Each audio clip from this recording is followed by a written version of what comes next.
Penúltimo dia do ano, tá acabando. E aí, com esse final de ano vem o quê? As reflexões, né? Já falaram aqui sobre o ano que passou.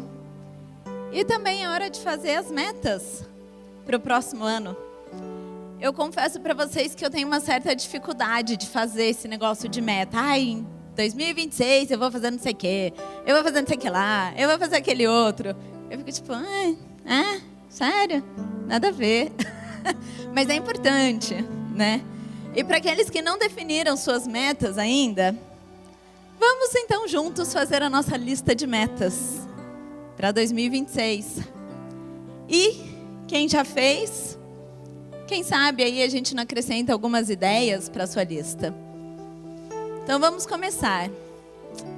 Eu acho que a primeira meta, nossa, podia ser comprar um carro novo.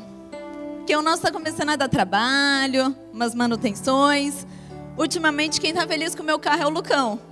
Ele é quem mais fica feliz com o nosso carro. A gente leva lá, paga a luzinha, dá uma semana, 2 semanas, acende a luzinha de novo. Então acho que trocar o carro é uma boa meta. Faz tempo que a gente não viaja também, né? Vamos pôr viagem nas metas? Viagem. Mudar de casa. A gente está em um apartamento de 2 quartos. Como que recebe visita em Caraguá? Acho que a gente precisa ir para uma casa agora, né? Então, acho que trocar de casa. Uma outra meta legal para a gente colocar, ler mais livros, né? Quem não leu nenhum livro esse ano, lê 2, 3. Quem já leu algum, lê 1 livro por mês, 2 por mês, quem sabe? Então, 66, não, vamos chegar aí ainda. Um emprego novo, talvez, ou uma promoção no emprego já existente, né? Para os autônomos, conseguir novos trabalhos, novos clientes. Para mim, voltar a trabalhar, desde que a Elisa nasceu, não rolou muito. Então, voltar a trabalhar. Aprender inglês também, por que não? Uma boa meta. Voltar a estudar, fazer faculdade ou terminar os estudos. Ter filhos, a gente não. A fábrica fechou. Pagar dívidas, ou então essa mulherada vai gostar. Renovar o guarda-roupa, que tal? Essa é boa, né? Todas essas são metas ok, são metas boas. Mas vamos recalcular a rota. Conversando esses dias com o Gabriel, ele falou que a gente precisava fazer a nossa lista de metas. E como eu já falei para vocês, eu não gosto disso. Então eu fui meio resistente. Aí eu lembrei, eu tenho uma meta. Mas ele falou que a minha meta é muito difícil. Vamos lá que vocês vão entender qual é a minha meta. 1 Tessalonicenses 5:23. Que o próprio Deus da paz o santifique inteiramente. Que todo o espírito, alma e corpo de vocês seja conservado irrepreensível na vinda do Senhor Jesus Cristo. Essa é a minha meta. Simples assim. Ser irrepreensível no meu espírito, na minha alma e no meu corpo. Então esse é o final de uma carta de Paulo aos Tessalonicenses. E ele ora então para que eles sejam encontrados irrepreensíveis. O que é irrepreensível? É sem motivo para repreensão, né? Ou seja, não tem nada de errado. Quando a gente aceita Jesus, nós já nos tornamos santos, né? O que é ser santo? É ser separado. Mas existe um processo de santificação a cada dia até que ele venha. E essa é a minha meta, me tornar irrepreensível. Vou conseguir em 2026? Não vou, né? É um processo, a cada dia, até que eu me vá. Mas 1% melhor a cada dia, como dizem por aí, por que não? Então a gente vai seguir o conselho que o Gabriel me deu e subdividir a meta. pessoal que gosta de meta geralmente faz assim, né? Ai, minha meta é ter R$1 milhão. Então, como que eu vou chegar no 1 milhão? Ah, não, primeiro eu vou fazer 10 mil, depois eu vou fazer, em tanto tempo, eu vou fazer isso, isso e aquilo para fazer 100, e dararã. Então, a gente subdivide aquela nossa metona em pequenas metinhas. Hã? E para isso, a gente vai dividir as nossas metas em 3 categorias: o espírito, a alma e o corpo. Então, as nossas metas relacionadas ao espírito, as nossas metas relacionadas à nossa alma e as metas relacionadas ao nosso corpo, por que não? Nosso espírito, o pneuma, é o que nos capacita a entrar em contato com o Espírito de Deus. Então, aqui são as nossas metas, como já diz o nome, espirituais. Quais são essas metas espirituais que a gente pode ter? Incluir as disciplinas espirituais na nossa rotina. Então, a primeira meta, ler a Bíblia, né?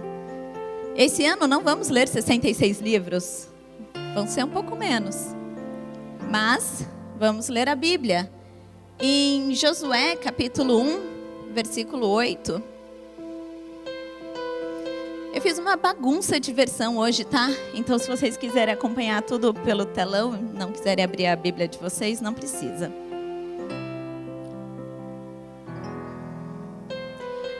Não deixe de falar as palavras deste livro da lei e de meditar nelas de dia e de noite, para que você cumpra fielmente tudo o que nele está escrito. Só então os seus caminhos prosperarão e você será bem-sucedido. Então, o primeiro ponto é ler a Bíblia. Como eu vou crescer espiritualmente se eu não ler a Bíblia? Eu não consigo cumprir com a vontade de Deus se eu não sei qual é a vontade de Deus. E como vou saber? Lendo a Bíblia. Isso é uma coisa que a gente precisa acrescentar na nossa rotina. Assim como a gente come comida, nós precisamos ler a Bíblia. Romanos 10, 17. Consequentemente, a fé vem por ouvir a mensagem, e a mensagem é ouvida mediante a palavra de Cristo, que é a Bíblia. Então é necessário que a gente ouça, nesse caso, leia a palavra de Deus, para que a nossa fé aumente, então a gente possa cumprir o que ela diz. Tarefa para daqui 50 minutos, enviar mensagem para o pastor Camilo falando: pastor, me coloca no grupo de leitura, né? Vamos criar este hábito.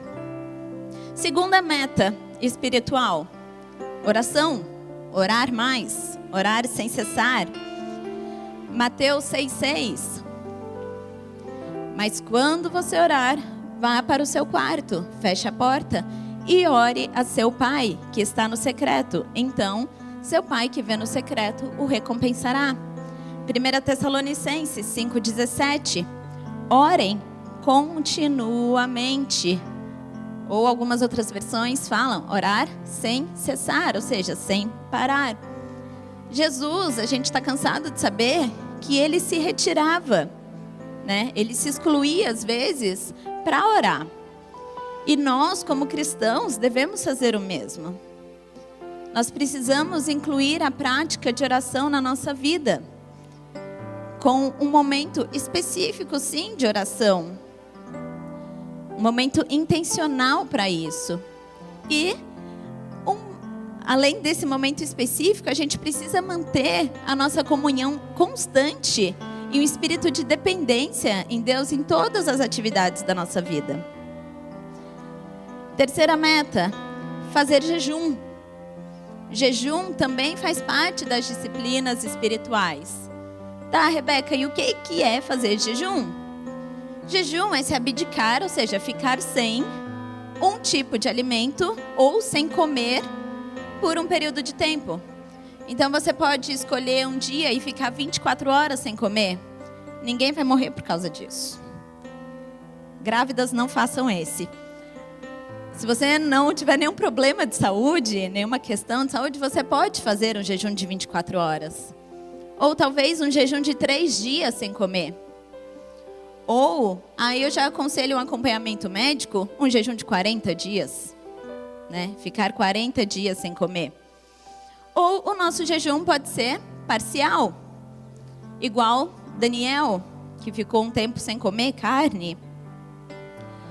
O Novo Testamento, ele não nos ordena diretamente a jejuar. Então, alguns cristãos usam isso para negar o jejum e falar que não é para o nosso tempo, que era coisa lá, uma prática do Antigo Testamento.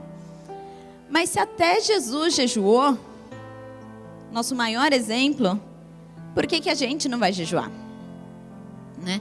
Em Mateus 4:2, conta do jejum de Jesus.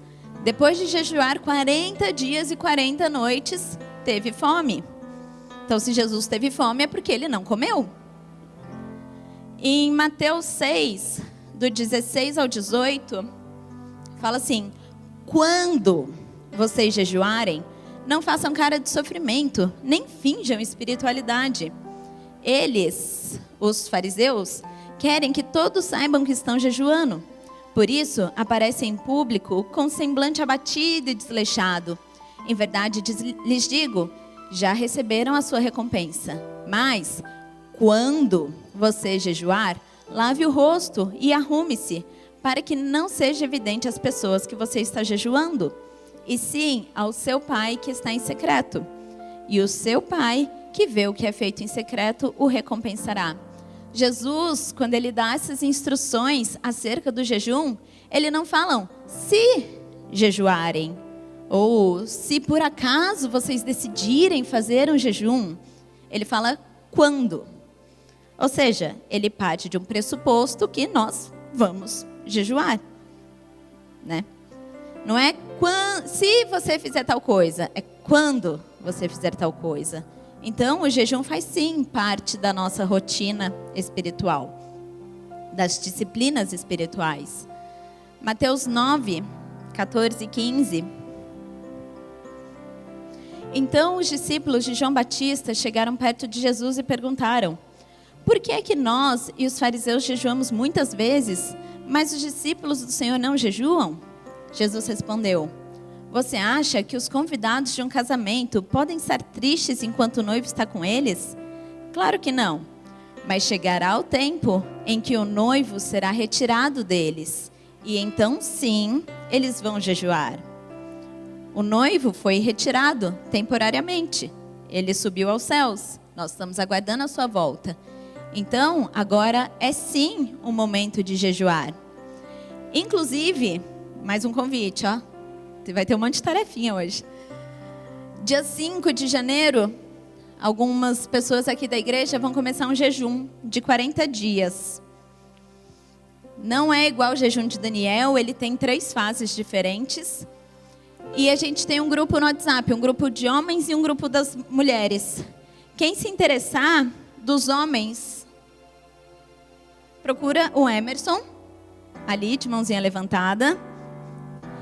E das mulheres, pastora Natália, procura a pastora Natália ou a Grazi também, para eles explicarem um pouco melhor e incluírem vocês no grupo. Mas, por que não aproveitar essa oportunidade, né? Ainda há tempo. Então, dia 5 de janeiro, a gente começa um jejum. A gente pode ir muito além nessas nossas metas espirituais. Mas eu acho que aqui já é um bom começo para 2026. Eu só quero acrescentar mais uma. Fácil também. Ser cópia de Jesus. Tranquilinha, né? Efésios 5:1.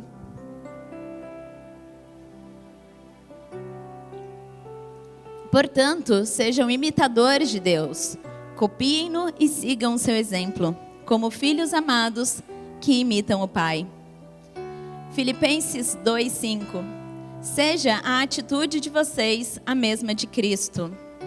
Ou, na Passion, fala: e considerem o exemplo de Jesus ungido, o exemplo que Jesus ungido colocou diante de nós, que a mentalidade dele se torne a sua motivação. Então nós somos convocados a ser como Cristo. e imitá-lo em suas atitudes. Quando a gente conseguir isso, nós vamos nos tornar irrepreensíveis. Porque ele foi assim, ele é assim. Então, acho que não dá para voltar, né? Não precisa. Então, essas são as nossas primeiras 4 metas, nossas metas espirituais. Ler a Bíblia, orar, jejuar e imitar, ser cópia de Jesus. Achei interessante acrescentar na listinha quem já fez, hein? Deus nos criou como seres trinos: espírito, alma e corpo. E muitas vezes, por causa da nossa religiosidade, ou isso vai um pouco além lá na história, por causa dos gregos, a gente só se preocupa com o nosso espírito, achando que as outras partes são indignas, impuras. Mas por que Deus criaria algo impuro, indigno? Né? Nós precisamos cuidar de tudo que Ele fez. Se Ele nos fez trinos, é porque as 3 partes importam. A Bíblia diz que nós temos que ser irrepreensíveis no espírito, ponto final? Não, no nosso espírito, na nossa alma e no nosso corpo. Então a nossa alma e o nosso corpo não podem ser deixados de lado. E o que é a nossa alma? Do grego é psuque. Desculpa a pronúncia do grego. Vou pôr nas minhas metas, aprender grego. Que é o lugar dos sentimentos, desejos, afeições e aversões. No Novo Testamento, ele é usado para se referir à personalidade ou essência interna e viva de uma pessoa. Então, a nossa alma é basicamente o que a gente pensa, as nossas vontades, os nossos desejos. E como nós podemos nos tornar irrepreensíveis na nossa alma? Nos livrando de traumas, né? Aquele peso que a gente carrega, os traumas de infância, adolescência ou da vida adulta mesmo. Primeiro passo, nos livrar deles. Para sermos irrepreensíveis na nossa alma, a gente precisa se livrar dos transtornos de ansiedade. Para esses 2 primeiros, eu te aconselho a procurar ajuda de um pastor e também de um psicólogo. E, se necessário, de um psiquiatra, né? A medicina é bênção também na nossa vida. A pessoa tem problema de colesterol, ela toma remédio para colesterol. A pessoa tem problema de pressão alta, ela toma remédio para pressão. A depressão pode ser química, então, por que não? Tomar remédio também para depressão. Então, metas, nos livrar dos nossos traumas e dos nossos transtornos de ansiedade, procurando ajuda. Uma outra meta, deixar de se ofender facilmente. Ai, porque a pastora não olhou na minha cara. Ai, porque fulano falou isso e aquilo para mim, eu não gostei. Ai, porque não sei o que, nananana. Acho que já deu, né? A gente precisa evoluir nos nossos sentimentos. Ter inteligência emocional. Eu pesquisei rapidinho assim no Google sobre inteligência emocional. E aí ele deu alguns pilares sobre o que uma pessoa precisa para ser inteligente emocionalmente. Eu queria falar de 3. O primeiro é a autoconsciência. Então a primeira coisa que a gente precisa para a gente poder ser inteligente emocionalmente, para a gente não ser aquela bomba relógio prestes a explodir, é identificar as nossas próprias emoções e os seus efeitos. Então, a autoconsciência. Eu sei que agora eu estou feliz. Eu sei que agora eu estou com raiva. Eu sei que agora eu estou triste. E depois de identificar, nós precisamos aprender a autorregulação, que é controlar impulsos e reagir de forma adequada às emoções. A gente não pode ser reativo. Nós temos que ser responsivos. Então, as coisas não podem gerar uma reação instantânea na gente. A gente precisa pensar e responder à ação. Uma criança de 2, 3, até um pouco mais velha, não sabe se autorregular. Por isso que quando ela fica brava, ela se joga no chão, ela joga as coisas, ela bate. E ela precisa da nossa ajuda. Mas, como adultos maduros, a gente precisa. Muitas vezes a gente reclama, nossa, que criança birrenta, criança mimada. Mas daí acontece alguma coisa, eu já saio chutando tudo, dando soco na parede. Eu acho que homem que gosta de fazer isso, né? Não? Está sendo uma criança, mesma coisa. Então a gente precisa se autorregular. Nós precisamos ter empatia também. Compreender os sentimentos e perspectiva dos outros. Isso faz parte da nossa inteligência emocional. Então, essas são as nossas primeiras metas para a alma. Nos livrar dos traumas e dos transtornos psicológicos, transtornos de ansiedade, deixar de se ofender facilmente e nos tornarmos mais inteligentes emocionalmente. O nosso corpo, ele também precisa de cuidado. 1 Coríntios, capítulo 6, 19 e 20.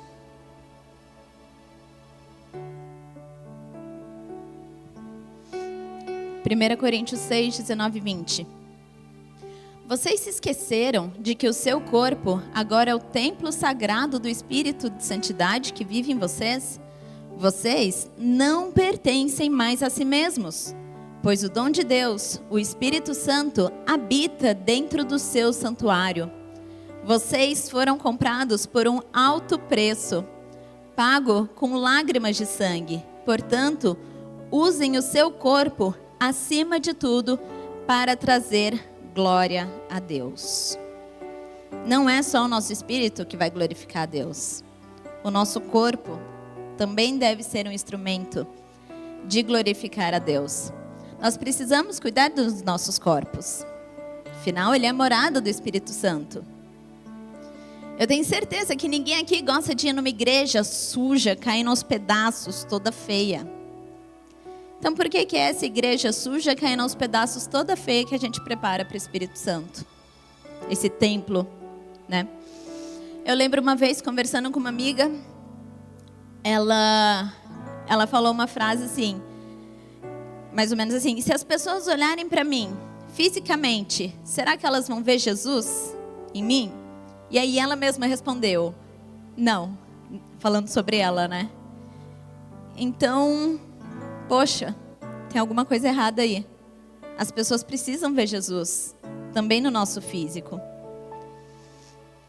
E quais são as atitudes que a gente pode tomar para melhorar o nosso cuidado com o corpo? E aqui eu vou parafrasear Paulo, em Filipenses 3. Não que eu já tenha obtido tudo isso, ou tenha sido aperfeiçoado, mas prossigo para alcançá-lo, tá? Então, sem julgamentos. Essas metas também são para mim. Então, vamos lá. Primeiro ponto. Beber água. O nosso corpo é formado principalmente por água. Se eu não me engano, algo em torno de 70%. Então, para a gente cuidar, o primeiro passo para a gente cuidar do nosso corpo é muito simples. A gente precisa mantê-lo hidratado, né? Ainda mais com esse calor que a gente está transpirando aqui o tempo todo, como que os nossos órgãos vão funcionar bem? Eles precisam de água. Pelo menos, mínimo, 2 litros de água por dia. Mas a gente pode melhorar. Estudos apontam que a gente precisa tomar 35 ml de água por quilo de peso. Então, quem está muito acima do peso, sinto muito. Perca peso para você poder beber menos água. Ou seja, vamos fazer uma continha aqui. Uma pessoa de 70 quilos. Então, como que eu sei quanto de água eu preciso tomar? 70 vezes 0,35. Isso vai dar 2,45 litros. Fácil. Depois, se alguém esquecer, eu falo de novo. Então, essa é a nossa primeira meta física para o nosso corpo. Beber água. É tão fácil, mas é tão difícil. Ande com uma garrafinha. É o melhor jeito de beber água. Outra meta, evitar alimentos ultraprocessados. O que são esses tal alimentos ultraprocessados? São aquelas fórmulas muito industriais, cheio de gordura, açúcar, proteínas hidrolisadas e aditivos, corantes, flavorizantes, emulsificantes. Sabe aquele negócio que você vai no supermercado e você vê que a validade é de 5 anos? Não compra. Não compra, né? Aquela lista de ingredientes que a gente lê, que parece mais uma bula de remédio do que comida. Então, isso é um ultraprocessado. Quer que seja mais clara? Refrigerante, bolacha recheada, salsicha, presunto, miojo. Todas essas coisas assim que a gente fala, é paladar infantil, que criança devia passar longe, né? Porque se faz mal pra gente, imagina para uma criança que está se desenvolvendo. Salaminho também não pode. De vez em quando. Vamos evitar, né? Não estou falando aqui que a gente nunca mais vai comer nenhuma dessas coisas. Mas isso não pode ser parte da nossa rotina, do nosso dia a dia. A gente precisa comer comida de verdade. Até tem uma frase que fala: desembale menos e descasque mais. Vamos lá, vamos ser bem prático. Vamos olhar os rótulos. Ao invés de se preocupar com isso aqui não quer dizer muita coisa. Porque tem 68 calorias. E daí?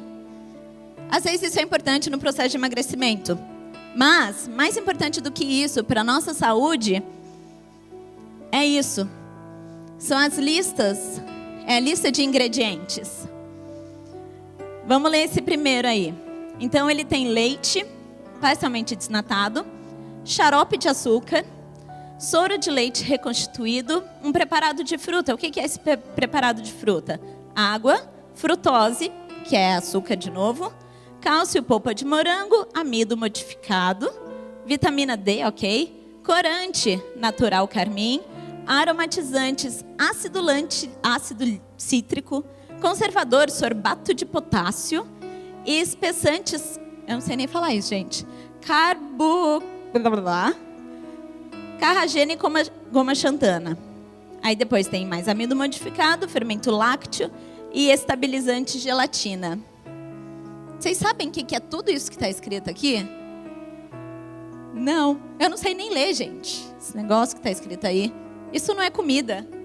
O segundo, leite integral ou leite reconstituído integral e fermento lácteo. Eu consigo identificar todos esses ingredientes. É comida. Esse primeiro é danoninho, coisa que a gente dá para criança. Esse segundo é aquele iogurte natural que um monte de gente vai fazer, né? O nosso paladar acostuma. O Henrique e a Elisa amam. Pica um moranguinho junto, fica uma delícia. Isso aqui não é comida. Isso não é algo que deveria fazer parte da nossa rotina. Meta para 2026, não é? Não que eu já tenha atingido. Já diminuir. A meta aqui ainda não é excluir totalmente, tá? É diminuir. Nutella, vamos ver os ingredientes da Nutella. Brincadeira, não tem não.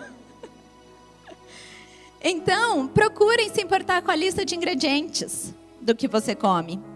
Tem um monte de nome esquisito? Evite comer. E assim a gente vai conseguir cuidar melhor do nosso corpo. E aquela famosa frase, eu não vou nem terminar, vou deixar vocês terminarem. Crente não bebe mais, mas come. Gente, tá errado isso também. A gente precisa mudar essa cultura, né? Não podemos nos render à comilança. 1 Coríntios 10, 31.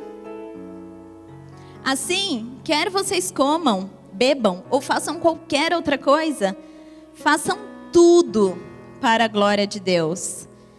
Então, nós glorificamos a Deus também através do que entra na nossa boca, das nossas escolhas alimentares. Uma outra meta, atividade física. Vamos praticar atividade física. pelo menos 3 vezes por semana, vai? Quem já está conseguindo, a gente pode aumentar um pouco mais. Mas pelo menos 3 para a gente sair do sedentarismo. E coloque uma meta realista para você.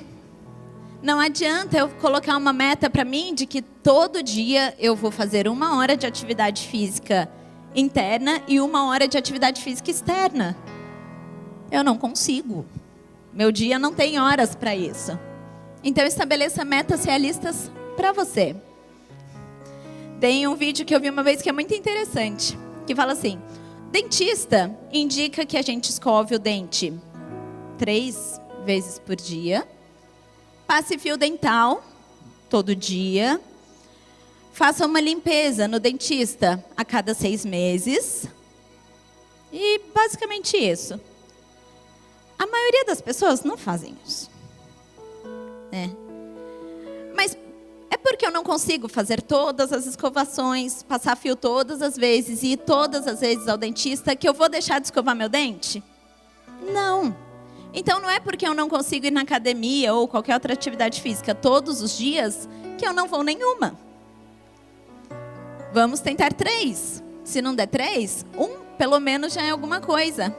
Ai, Rebeca, mas eu não gosto de nada. Nada? Nada mesmo? Você já tentou musculação? Natação? Crossfit? Muay Thai? Jiu-jitsu? Dança? Vôlei? Basquete? Futebol? Não, dama não. Escalada? Beach tênis? Tênis? Vocês já tentaram tudo e não gostou de nada? Não é possível. Agora, se você tentou tudo e não gostou de nada, sinto muito, você vai fazer sem gostar mesmo. Rebeca, mas a academia é cara, não tenho dinheiro para pagar. O que faz então, Lucão? Vai fazer uma caminhada, vai correr na rua. Ai, mas é caro porque eu preciso ter um tênis de placa de carbono. Eu preciso ter um relógio que marca o meu pace. Eu preciso ter o óculos, eu preciso ter... Você não precisa. Você precisa da rua e um tênis. Ponto. Então, fazer uma caminhada é de graça. Todo mundo tem um tênis no armário, né? O que precisa? Disciplina. É isso que custa fazer a caminhada. Então, a atividade física, ela é essencial para ter uma vida saudável. Não tem como a gente ter uma vida saudável sem atividade física.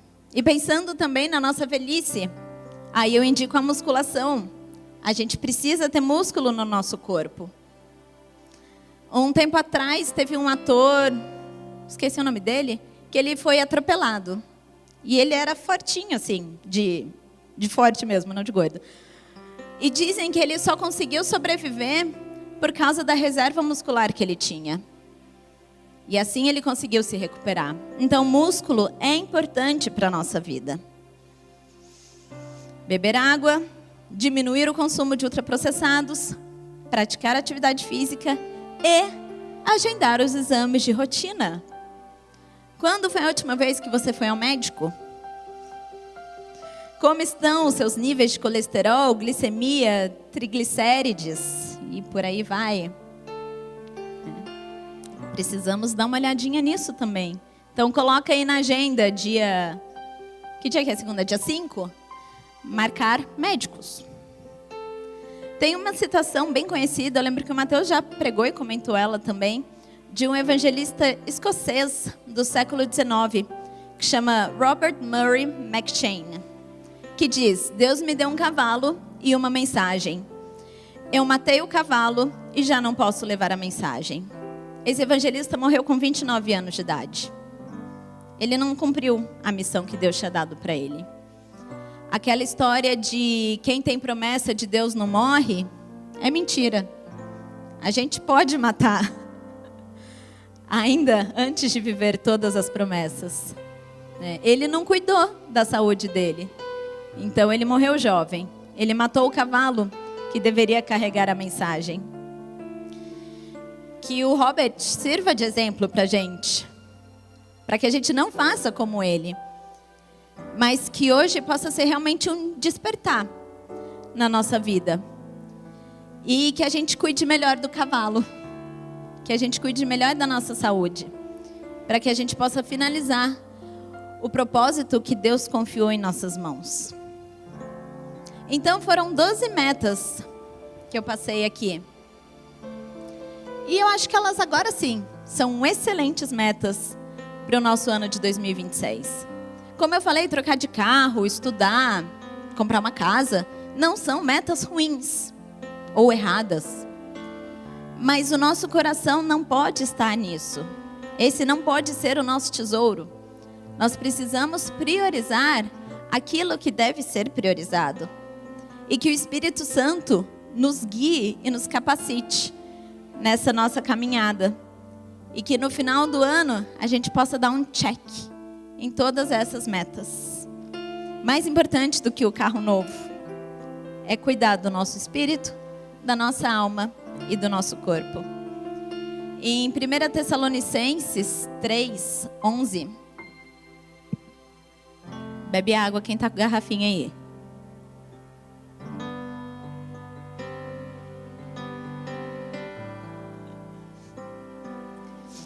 Primeira Tessalonicenses 3, do 11 ao 13. Oração de Paulo e também a minha oração hoje, para a gente encerrar.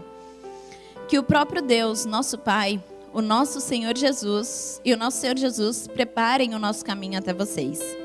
Que o Senhor faça crescer e transbordar o amor que vocês têm uns para com os outros e para com todos, a exemplo do nosso amor por vocês. Que Ele fortaleça seus corações para serem irrepreensíveis em santidade diante do nosso Deus e Pai, na vinda do nosso Senhor Jesus, com todos os seus santos. Então, que o Senhor nos conserve irrepreensíveis na sua vinda. Amém?